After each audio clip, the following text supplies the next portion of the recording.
সুধী দর্শক আসসালামু আলাইকুম। গতকাল আমি একটা ভিডিও রিলিজ করেছিলাম যার বিষয় ছিল ভারতকে আর ইলিশ দেবে না বাংলাদেশ।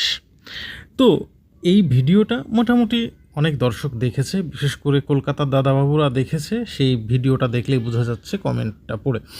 তো এক দাদাবাবু অভিযোগ করেছেন যে আমার এই তথ্যগুলো নাকি ভুল।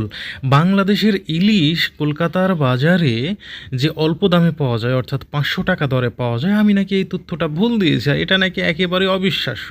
তিনি বলছেন যে গত 15 বছরে এমন দৃশ্য নাকি তিনি কখনো দেখেননি। আর বাংলাদেশে যে সমস্ত ইলিশগুলো ভারতে যায় সেগুলো নাকি তাদেরকে ন্যূনতম 3 থেকে 3,500 টাকা করে কিনে খেতে হয়। তো বাংলাদেশি ইলিশ তারা 3,000 3,500 টাকা কেজি করে খেতে পারে, এটা অসম্ভব কিছু না। তবে আমি যে তথ্যটা দিয়েছি সেটা যে ভুল না, সেটাই আমি আজকে আপনাদেরকে প্রমাণ করে দেখাবো। আমি বলেছিলাম যে পশ্চিমবঙ্গের বাজারে বাংলাদেশের ইলিশ 500 টাকা করে বিক্রি হচ্ছে। আজকে আমি যে প্রমাণটা দেখাবো শুধু 500 টাকা নয়, পশ্চিমবঙ্গের বাজারে গেল বছর বাংলাদেশি ইলিশ 350 টাকা কেজি করে পর্যন্ত বিক্রি হয়েছে। আসুন আমরা এই ছোট্ট ভিডিওটা একটু দেখে নিই, দেখলেই বুঝতে পারবো যে আসল ঘটনাটা কি। সেই কলকাতার দাদাবাবু ঠিক বলেছে নাকি আমি ঠিক বলেছি।